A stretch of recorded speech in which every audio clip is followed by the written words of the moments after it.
Ladies and gentlemen, welcome to Siboga TV, which is your number one online political channel. Today, I want us to have a candid discussion about the space of Fred Okengo Matiang'I in the united opposition. And when I am saying the united opposition, I mean the group of the Wamnyoro that comprises Rigathi Gachagua, Martha Karua, Eugene Wamalwa, Stephen Kalonzo Musyoka, Natembeya, and other minor political parties. That is the group I call United Opposition. What is the real place of Fred Okengo Matiang'I in that group? Because of late, if you see what's happening within that group, you can say that Fred Okengo Matiang'I is actually not needed in that group, because you have seen what has happened from the word go. Many things have happened which indicates that Fred Okengo Matiang'I is actually not needed in that group. So that is the conversation I could like us to have. But before we dive in and try to have that conversation, I could request you kindly to take a minute and subscribe to this YouTube channel. Give this video a like, share the video to your friends, and if your friends are lovers of politics, then it's good to request them for us to subscribe to this YouTube channel. And for those ones who have actually subscribed to this YouTube channel and they always keep watching our videos, I say thank you so much, because you are behind our inspiration to continue coming up with this kind of political analysis. And now, let us go back to the discussion.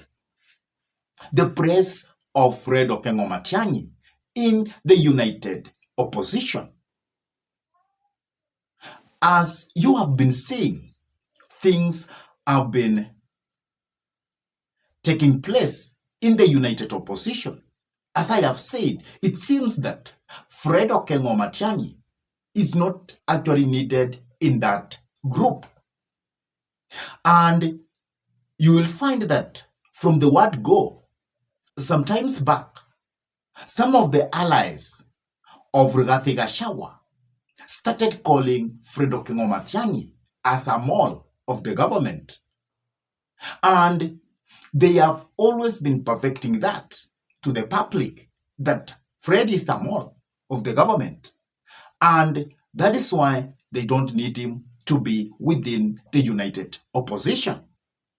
But the really truth is, Fred is actually posing a lot of competition to Rigathi Gachagua.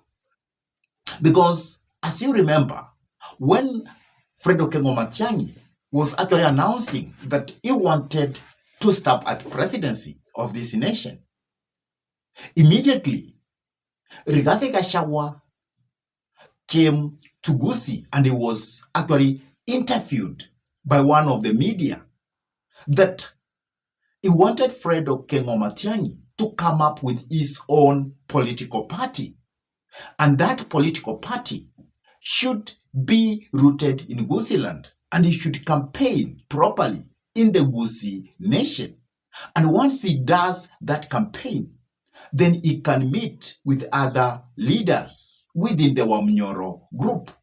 Because if you look at Wamnyoro group, you can see that we have tribal parties within that group. We have DCP, which actually comes from the mountain. We have Wiper, which comes from the Ukambani region. We also have DAP, which comes from the western part, which is being led by Eugene Wamalwa. And we have other parties which are small. Some of them also come from the mountain, like the party of DP, which is actually being led by Muturi. So we have those parties, but you will see in them, they are allied or they are inclinated towards their tribal bases. And that is what actually Rigathi Gachagua wanted Fred Okengo Matiang'I to do.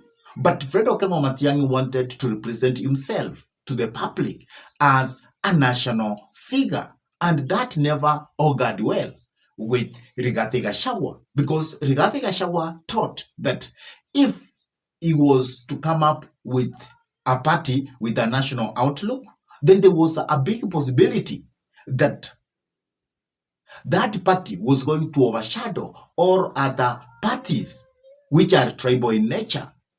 And from that time, Rigathi Gachagua and his associates, they are not comfortable to be seeing Fred Okengo Matiang'I having Jubilee as a party, which has a national outlook.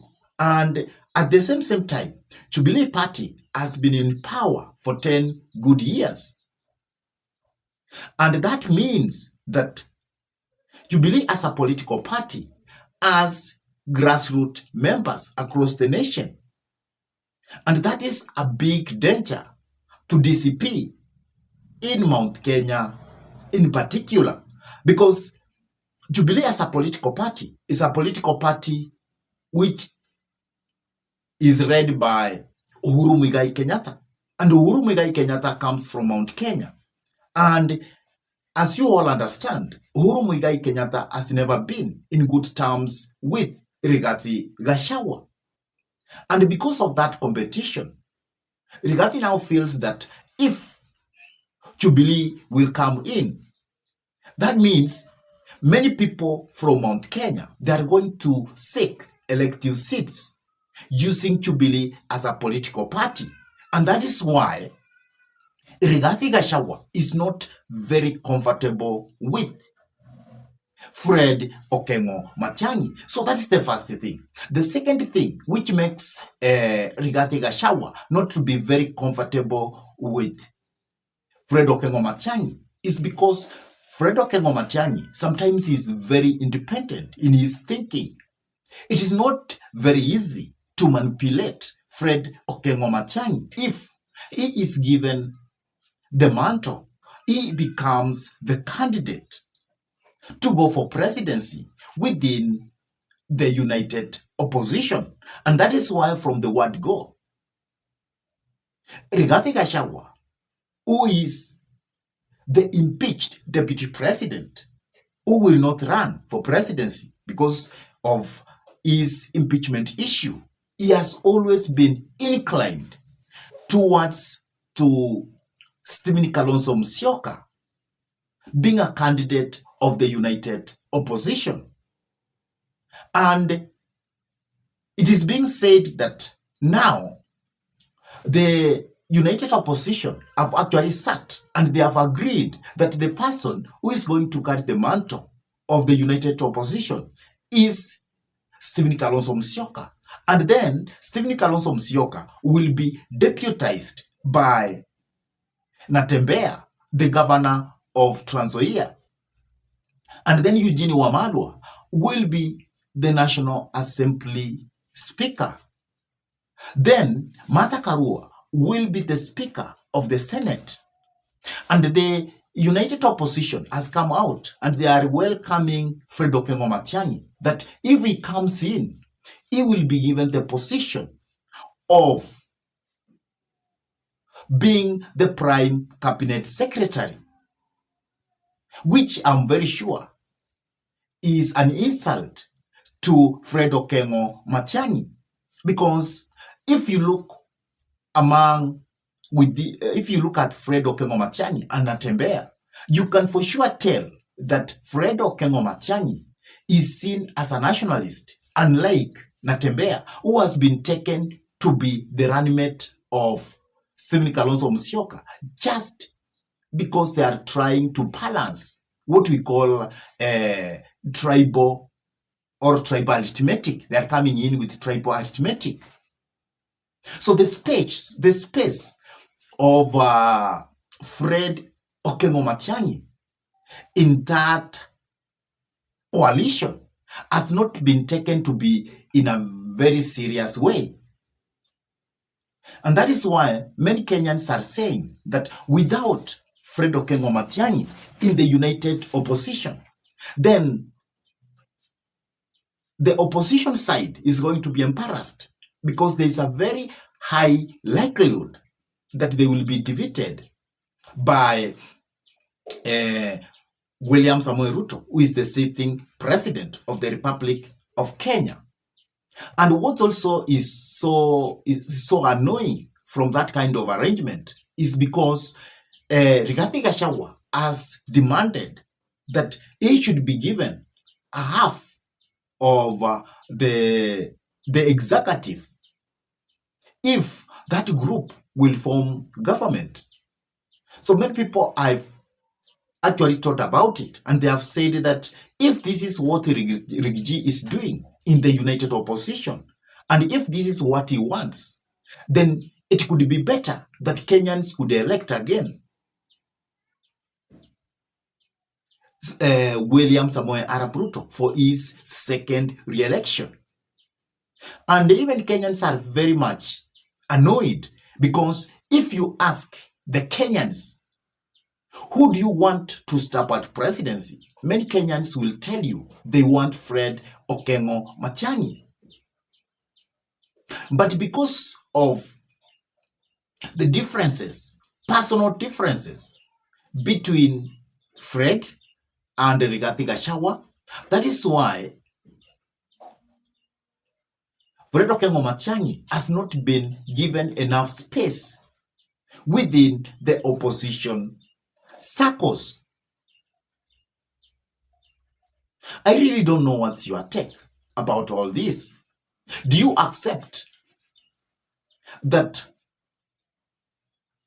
Fred Okengo Matiang'I should accept to take up the position of Prime Cabinet Secretary in the united opposition, or you are in an opinion that he should be the presidential candidate? What is your take on that? Please drop your comments in the comment section below. And if this is your first time to come into this YouTube channel, I request you kindly to take a minute and subscribe to this YouTube channel.